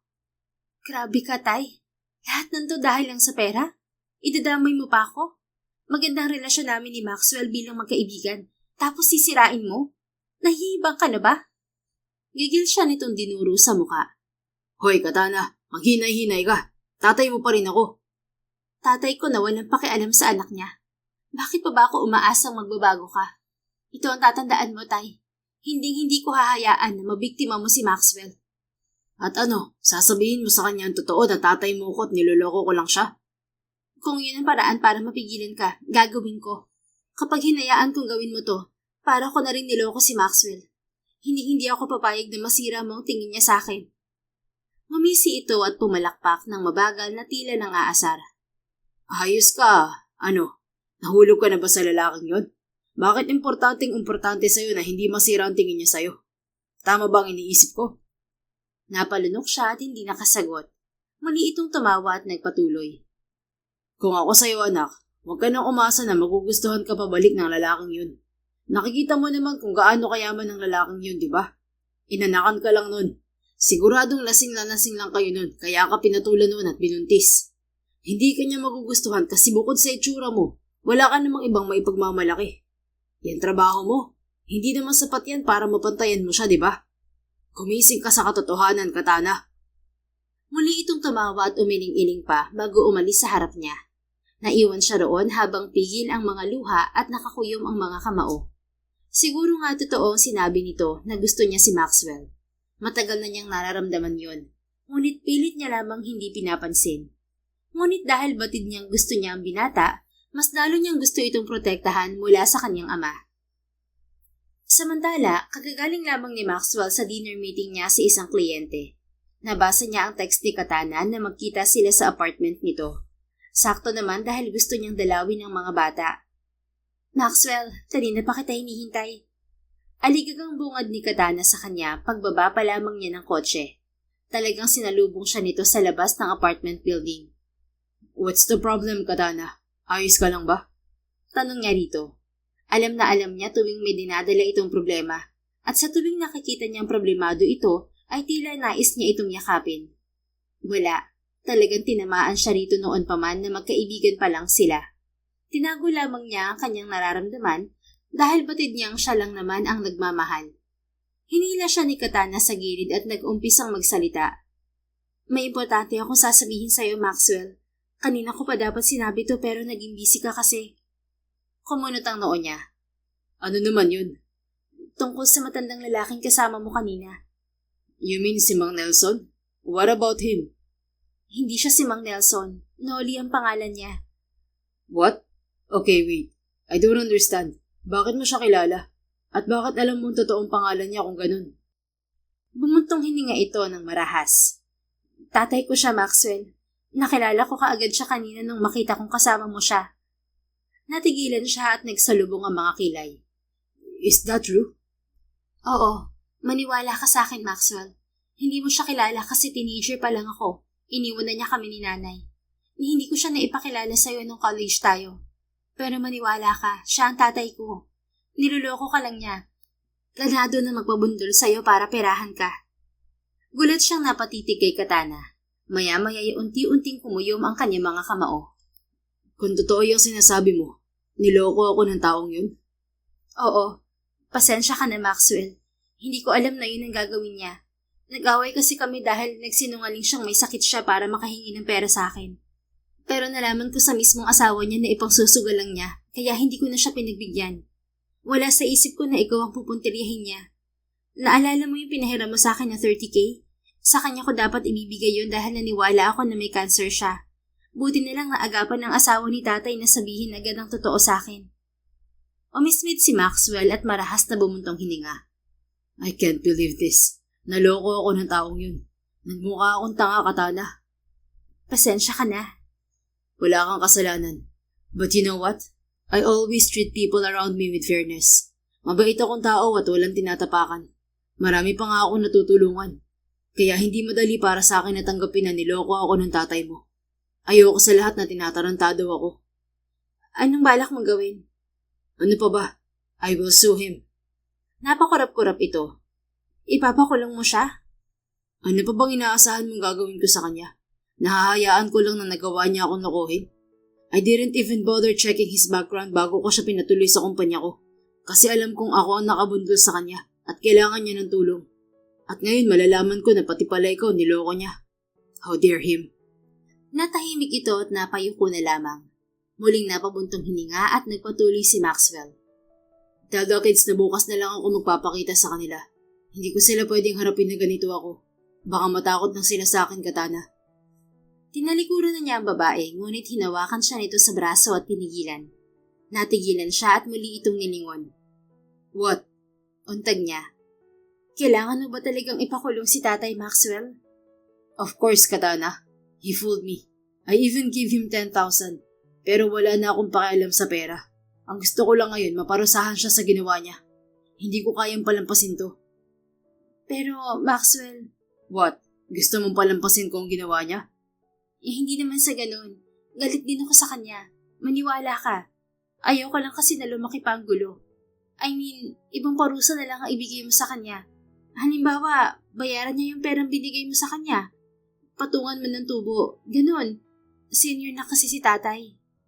And that gives him the license to do such things to me? I've made up my mind, Katana.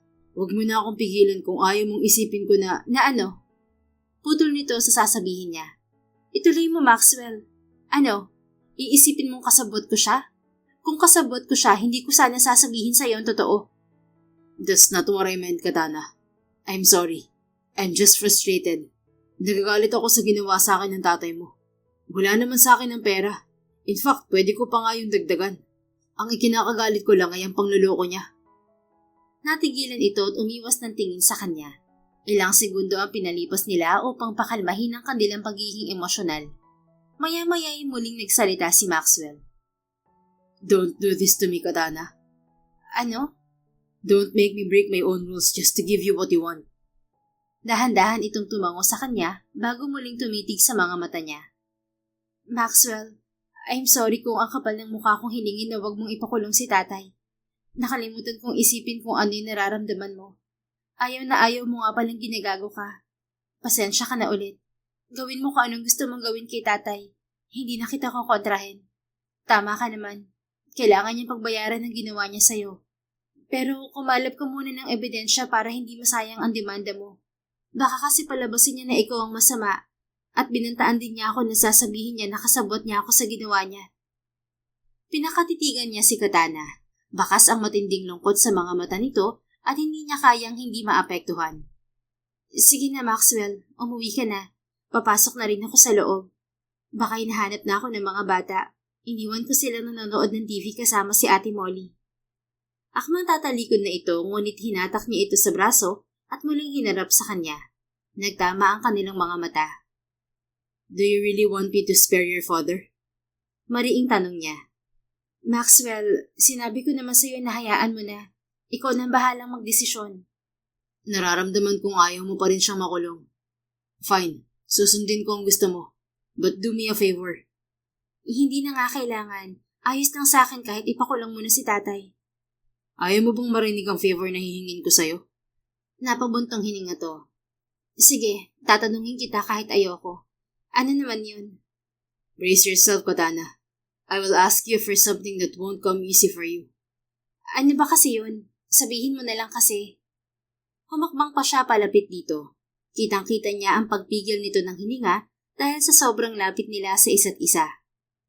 Love me, Katana. Lakas loob na wika niya. Unti-unting nanlaki ang mga mata nito. Ano? Narinig mo. Huwag mo nang ipaulit sa akin. Umawang ang bibig nito sa labis na gulat habang hindi bumibitiw ang titig sa kanya.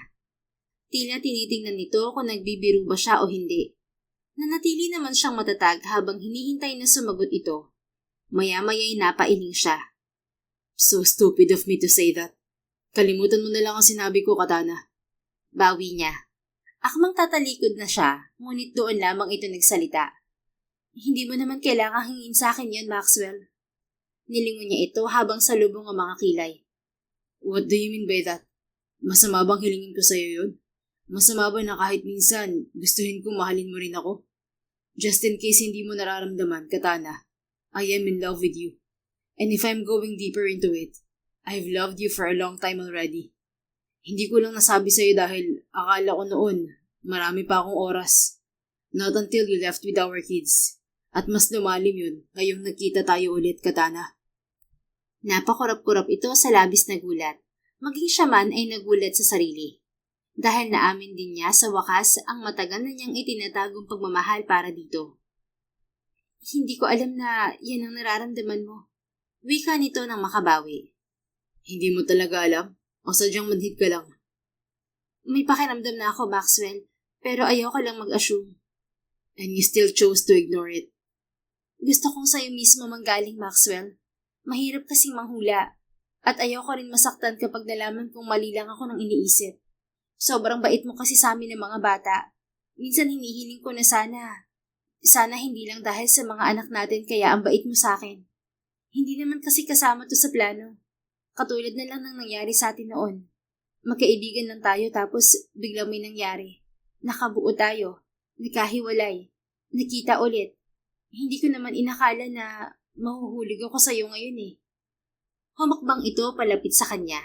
Hindi naman nakagalaw si Maxwell sa labis na gulat sa mga sinasabi nito.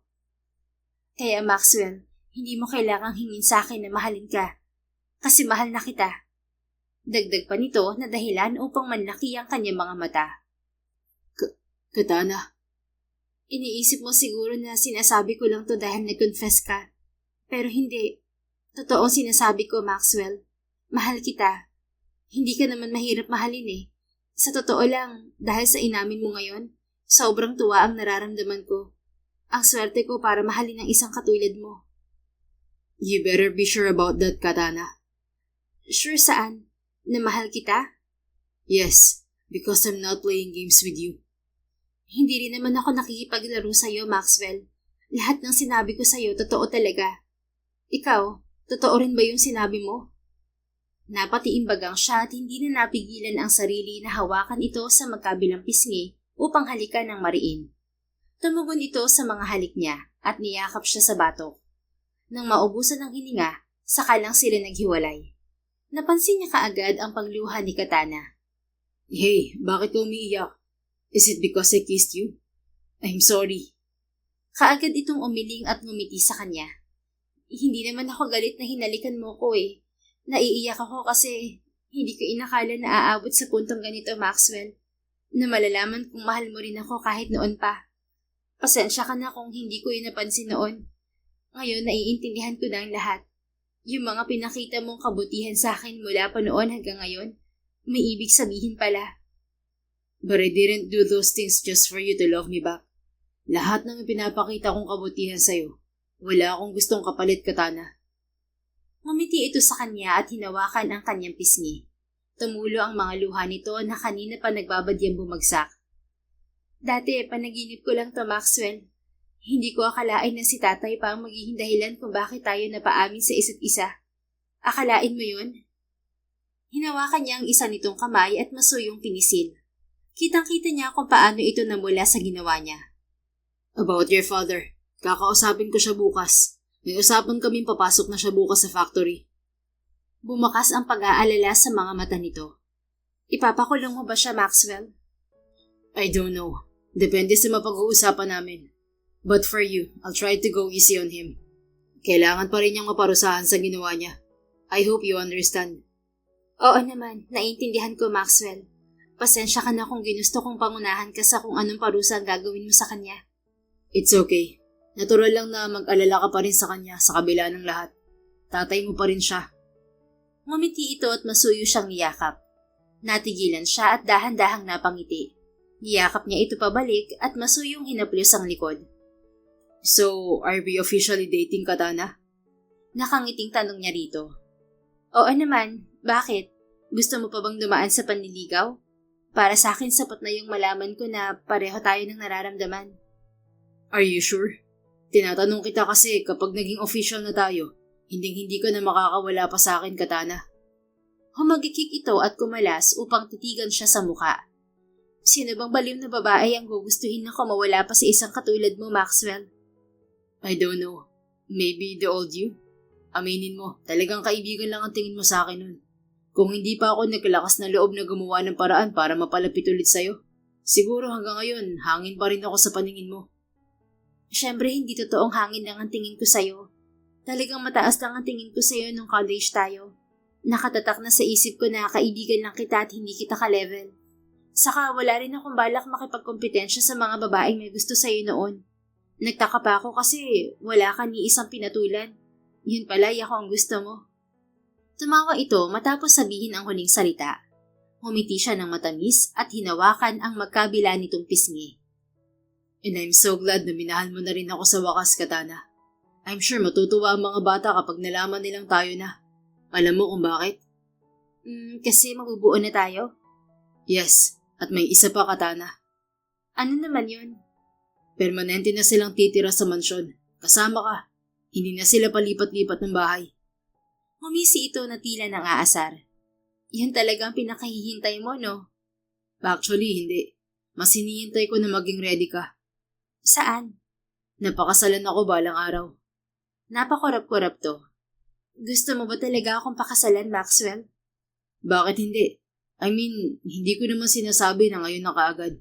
I'm just looking forward to it. Bakit? Wala ka bang balak pakasalan ako someday? Hindi Siyempre gusto ko.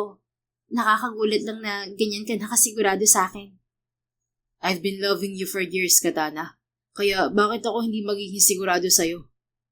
Ngumiti ito sa kanya. Oo na mahal mo na ako noon pa. At huwag ka mag-alala dahil minahal mo ako.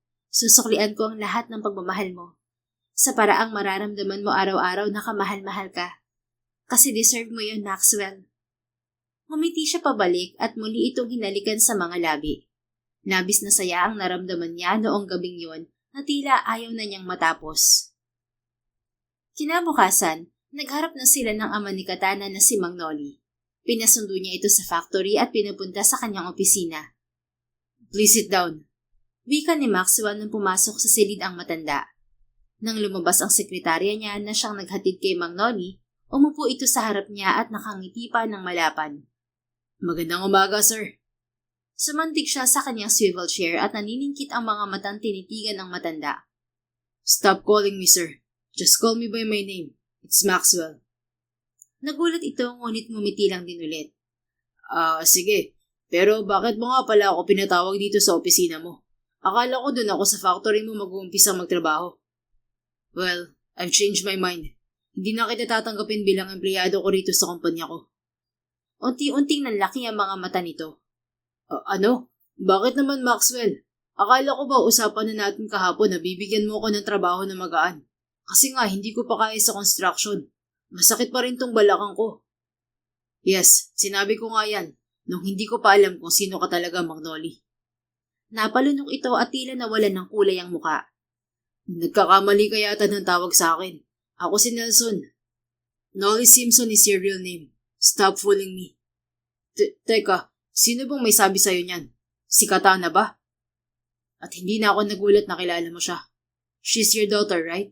Siya ang nagsabi sa akin na hindi Nelson ang pangalan mo katulad ng pagpapakilala mo sa akin kahapon. Bumakas ang galit at gigil sa mukha nito. Walang ya talagang babaeng yun. Panira. Stop cursing at my girlfriend's name, Mang Noli. Baka makalimutan ko na tatay ka niya. Mariing pagbabanta niya. Ano bang sinabi niya sa'yo? Sigurado ako siniraan niya ako sa'yo, Maxwell. Kung ano man ang mga sinabi niya, huwag kang maniniwala. And why would I believe you? I had you investigated, Mang Noli. Marahas niyang hinagis ang isang folder sa tapat nito. Naglalaman yon ng mga impormasyon tungkol kay Mang Noli. Kitang-kita niya ang kaba sa mukha nito habang tinitingnan ang loob ng folder. Sandali, bakit kailangan mo kong paimbestigahan? Talaga naniwala ka kay Katana? Of course, siyang paniniwalaan ko. Girlfriend ko siya at matagal na kaming magkakilala. Nanay din siya ng 2 anak ko. Ay ikaw, you're just a stranger that I just met yesterday. Pero dahil naawa ako sa'yo, nagtiwala ka agad ako sa mga sinabi mo. Yung pagkabundol ko sa'yo kahapon, planado mo yun, di ba? Para bigyan kita ng pera. Yan ba ang sinabi sa'yo ni Katana? Hindi mo ba alam na kasabot ko siya? Siya ang nag-utos sa akin na gawin ko yun. Gusto ko niyang perahan. Pabagsak niyang nilagay ang mga kamay sa mesa habang gigil na tumitig sa matanda. Stop dragging her into your own mess, Mang Noli. At huwag mo hintayin na makalimutan kung tatay ka niya. Baka lang hindi mo alam, nagtitimpi ako ngayon dahil sa pakiusap niya. Can you imagine that, Mang Noli? Wala ka nang kwentang tatay sa kanya pero inisip ka pa rin niya. Concerned pa rin siya sa'yo. Pero anong ginagawa mo ngayon? Pinapatunayan mo lang na dapat talagang ipakulong kita kahit ayaw niya. At oo nga pala, naipakuha ko na rin ng mga CCTV sa area kung saan bigla ka nalang tumawid at pinalabas na nabundol kita. Kitang-kita ron na sinadya mong itumba ang sarili mo. Hindi nahagip yun ng dashcam ko pero nahagip ng CCTV sa paligid ng area. Nakita rin na tumawa ka pa pagkabagsak sa semento. Paulit-ulit itong napalunok habang nanlalaki ang mga mata. Ipapakulong mo ba ako? Ngumiti siya ng mapakla. Nabasa ko na lahat tungkol sa'yo, Mang Noli. Alam ko na rin na adik ka sa pagsusugal. Kaya nga sinubukan mo magsinungaling kay Katana na may sakit ka na cancer. And daw, ako ang punteriya mo kasi alam mong may anak kami ng anak mo at pwede mo ako magamit para sa luho mo. Pero pasensya ka na, Mang Noli. Kahit tatay ka pa ni Katana, hindi ko palalampasin itong mga ginawa mo. Kung mabait ka lang sana sa anak mo, I would have helped you financially. Pero ang isang amang katulad mo, hindi kailangan ng tulong. Alam mo kung anong kailangan mo? Pagbabago. As you can see, tumatanda ka na, Mang Noli. Huwag mong hayaan na umabot sa punto na pati asawa mo mapagod sa'yo. According to my investigation, siya na lang ang nagtitiis sa'yo. Nagkukumahog na tumayo ito mula sa kinauupuan at lumuhod sa harap niya. Parang awa mo na. Huwag mo akong ipakulong, Maxwell. Matanda na ako. Ayoko mamatay sa kulungan. Alang-alang man lang sa anak ko. Kay Katana, huwag mo akong ipakulong dahil hindi ko kakayanin yun. Maluhaluhang pakiusap nito. Napailing na lang si Maxwell. Tumayo siya at marahang hinatak ito patayo upang magbantay sila.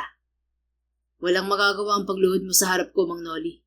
Lahat ng nagkakasala sa akin, pinaparusahan ko. Wala akong pinapalampas. Bumakas ang matinding pagkadismaya sa mukha nito. Pasensya na. Talaga nangangailangan lang ako ng malaking pera kaya ako nagawa to. Magtatrabaho naman talaga ako ng maayos sa factory mo eh. Oo, planado nga yung pagkabundol mo sa akin kahapon. At yung perang binigay mo, nagastos ko na yun sa sugal. Tapos yung iba, pinambayad ko sa mga pinagkakautangan ko. Kulang pa nga eh. Wala na akong may babalik sa'yo. Inismiran niya ito. You must face the consequences of your actions, Mang Noli. Pero para kay Katana, bibigyan kita ng pagkakataon.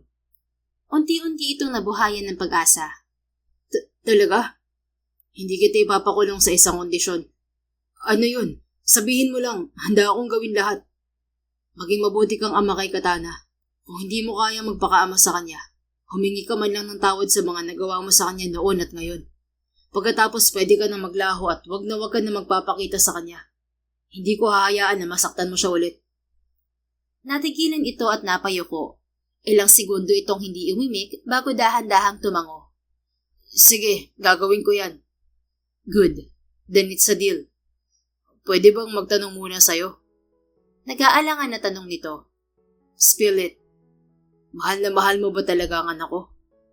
Bumuntong hininga siya at namulsa.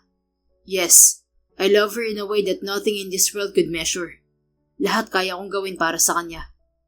Napatango ito at sumilay ang maliit na ngiti sa mga labi. Salamat kung ganun. Tinamaan kasi ako sa mga sinabi mo, Maxwell. Nagpapasalamat ako dahil kahit gagawa kong tatay para sa kanya, nagkaroon naman siya ng isang lalaki sa tabi niya na mahal siya. Tama yan, Mang Noli. Magsisi ka sa mga ginawa mo sa kanya. Hindi na ito sumagot at nanatili na lamang na nakayuko. Nakipag-usap nga ito kay Katana nung araw na yon. Humingi ito ng tawad sa anak at pinatawad naman ito ni Katana. Sadyang malambot ang puso ng kanyang kasintahan at likas ang pagiging mapagpatawad. Nagpapasalamat din ito sa kanya dahil hindi niya ipinakulong ang ama nito. Lumipat na ng tuluyan sa mansyon si Katana kasama ang kambal niyang anak. Tuwang-tuwa ang mga ito dahil sa wakas, permanente na ang mga ito roon at isa na silang buong pamilya. Nagpatuloy ang pagtatrabaho ni Katana sa kumpanya ni Maxwell bilang Special Events Officer hanggang sa maging marketing head na siya. Hindi niya yun basta nakuha dahil lang sa nobyo niya ang CEO. Kung hindi nakita rin kasi ni Maxwell ang kanyang sipag at dedikasyon sa trabaho. At dahil na rin nag-resign na ang dating head ng marketing department. Lumipas pa ang 1 taon, nagpakasal na sila ni Maxwell. Hindi mawawala ang pinsan nilang si Molly na madalas silang bisitahin sa mansyon mula nang lumipat sila roong mag-iina. Sinubukan niyang imbitahan ang kanyang ama, ngunit hindi na ito nagpakita pa ulit sa kanya. Wala na silang balita rito. Samantalang ang kanyang ina at ang asawa nito'y dumalo sa kanyang kasal at nakilala na rin ang kambal niyang anak. Matapos ang kasal nila ni Maxwell, bumalik siya sa trabaho sa kumpanya nito. Ngunit nanatili pa rin siyang tutok sa pag-aalaga sa kanyang mga anak na si Natasha at Natalie na nooy 10 taon na. Madalas binibigyan nila ang mga ito ng oras dahil pamilya pa rin ang priority nilang mag-asawa. Isang araw, magkakasama silang 3 sa isang mall. Hindi nila kasama si Maxwell dahil may business meeting ito noong araw na yon. Nahablutan si Katana ng bag pagkalabas nila ng mall at hinabol yun ng kanyang kambal na anak. Sa labis na kaba ay muntik na siyang mahimatay. Ay nako love, pagalitan mo nga yung mga anak mo. Diyos ko, hihimatayin ako sa takot kanina. Reklamo niya sa asawa. Nasa mansyon na sila ngayon at hinintay talaga niyang makauwi ang asawang si Maxwell. Nasa kama, nakaupo si Natasha at Natalie habang parehong nakayuko. Oh, ang puso mo love, relax lang. Natatawang wika ni Maxwell nang makita kung gaano siya katensyonado. Kasi naman love, talagang hinabol ng 2 yan yung humablot sa bag ko. Mabuti na lang kamo, tinulungan ako ng mga nakakita at sila ang tuluyang humabol sa magnanakaw. Akala mo naman ng lalaking tao ng 2 yan? Paano kung pinatulan sila ng magnanakaw na yun at walang tumulong sa kanila? Mama, nahabol lang naman po yung magnanakaw na yun dahil binato ko siya ng sapatos ko. Nasapol ko siya sa ulo kaya nasubsob siya at nahuli ng mga mano. Katwiran ni Natalie habang nakanguso. Oo nga po mama, hindi ka man lang po mag-thank you kasi nabawi namin ang bag mo. Nakangusong segunda naman ni Natasha. Napasinghap si Katana at hindi makapaniwalang tinitigan ang mga anak. Aba, talagang kailangan kong mag-thank you sa inyong 2? Paano kung nasaktan kayo? Sige nga, ano sa tingin niyo mararamdaman ni Mama kapag nasaktan kayo na magnanakaw na yon? Kayo talaga? Sana hindi niyo ginawa yon kasi baka mapahamak kayo. Paano na lang kung may dalang baril o kutsilyo yon? Hindi ko kakayanan kapag may nangyaring masama sa inyong 2. Ipagpapalit niyo talaga ang buhay niyo sa bag ko? Kaya nga po nang hablot ng bag yun kasi wala siyang pera. Tingin mo may pambili pa yun ng baril, Mama? Nakangusong katwiran muli ni Natalie. Nako, ikaw talaga Natalie. Pinipiloso mo pa ako Narinig niya mahinang pagtawa ni Maxwell. Sinamaan niya ito ng tingin, ngunit mas lalo lamang itong natawa. Relax, love. Ako nang kakausap sa kanila, okay? Masuyong wika ng lalaki. Napairap na lang siya at hinayaan na itong kausapin ang 2 anak. Lumuhod ito sa harap ng kambal at nag-umpisang magsalita. Kayo talaga mga prinsesa ko. Ini-stress niyo ang reyna ko. Sa susunod huwag niyo nang gagawin ulit yung ginawa niyo kanina. Paano nga kung may patalim o baril na dala yung magnanakaw at nasaktan kayo? Hindi lang si mama niyo ang masasaktan at matatakot. Siyempre ako rin. At sana maintindihan niyo na kaya kayo pinapagalitan ng mama niyo kasi mahal na mahal niya kayo. Remember what I told you? Palagi dapat kayong makinig sa amin kasi alam namin ang mas makakabuti sa inyo.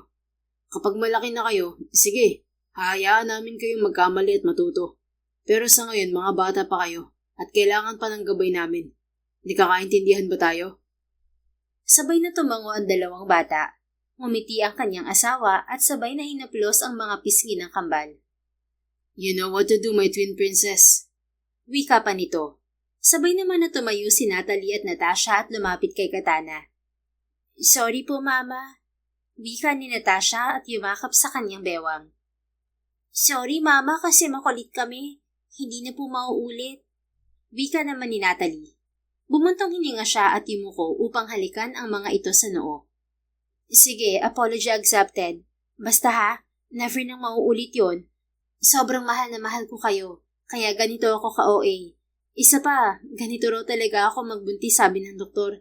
Nagiging OA sa maliliit na bagay. Sabay na nanlaki ang mga mata ng mga ito. Wow, Mama! Buntis ko po! Nakangiti ng tanong ni Natalie. Magkakaroon na kami ng kapatid, Mama? Natutuwang bulalas ni Natasha. Oo, kaya sana maintindihan niyo palagi si Mama ha. Saka tama na muna sa pagpapasaway, okay? Sige kayo, baka paglabas ng kapatid niyo nakabusangot agad kasi lagi niyo kaming ni-stress. Sabay ang mga itong tumango at muling humiti. Baka sa mga ngiti ng mga ito ang matinding tuwa sa kanyang binalita. Promise po, Mama, hindi na kami magpapasaway. Chorus ng kambal. Umayo siya ng tayo at tinignan si Maxwell na ngayon hindi makapaniwalang nakatitig sa kanya. Hindi kasi nito alam na buntis siya. Kahapon lamang siya nagpa-check up sa doktor at sinabing 5 weeks pregnant na siya. You're really pregnant, love? Bakas ang tuwa sa mga mata na tanong nito. Oo nga, paulit-ulit. Pabirong pagtataray niya. Pasugod siya nitong iyakap. I'm so happy, love. Mas gaganahan akong pumasok sa opisina. Mula ngayon, hindi ka muna papasok sa work mo, okay? You have to rest, Mama Katana. Yun naman talaga ang plano ko, Papa Maxwell. Kailangan ko talagang tutukan itong pagbubuntis ko ngayon. Medyo masailan kasi kumpara nung pinagbubuntis ko tong kambal natin. Pinatakan siya nito ng halik sa noo. I promise you, love. Sasamahan kita sa pagbubuntis mo. Noong pinagbuntis mo kasi si Natasha at Natalie, palagi akong wala. Hindi kita natutukan. Tapos nanganak ka pa na wala ako sa tabi mo. Pero pangako, hindi na mangyayari yun. I will stay by your side, okay? Naluluhang napangiti siya at tumango. Alam ko naman yun, love. Noong araw na pinakasalan kita, alam kong aalagaan mo rin ako. Mahal na mahal kita. I love you too, my wife. Pinatakan siya nito ng halik sa mga labi. Yumuko rin ito sa mga anak upang halikan ang tuktok ng mga ulo ng kambal. Sa pagkakataon na yon, wala nang hihilingin pa si Katana. Kompleto na ang kanyang pamilya at madadagdagan pa sila. Isang malusog na sanggol na lalaki ang kanyang pinanganak. At katulad ng pangako sa kanya ni Maxwell, nanatili ito sa kanyang tabi mula umpisa hanggang sa panganganak niya. Maging sa pagpupuyat sa pag-aalaga sa anak, naroon ang asawa upang alalayan siya. Talagang hindi siya nito pinabayaan. Sadyang napakasarap pagmahal at mahalin, lalo pat si Maxwell ang kasama niya. Si Maxwell na hindi tumigil na mahalin siya noon mula sa malayo. Ang pagmamahal nito para sa kanya ay isang uri ng pag-ibig na tahimik at nananatili. At dahil sa pagmamahal nito, nagawa niyang magpatawad at maghilom sa mga nakaraang humubog at nagpatatag sa kanya. The end. If you enjoyed this story, please don't forget to like, subscribe, comment, and share. Your support helps us reach more people and spread the love. Thank you for tuning in, and we're looking forward to seeing you again soon. In the meantime, please take care and may God bless you always.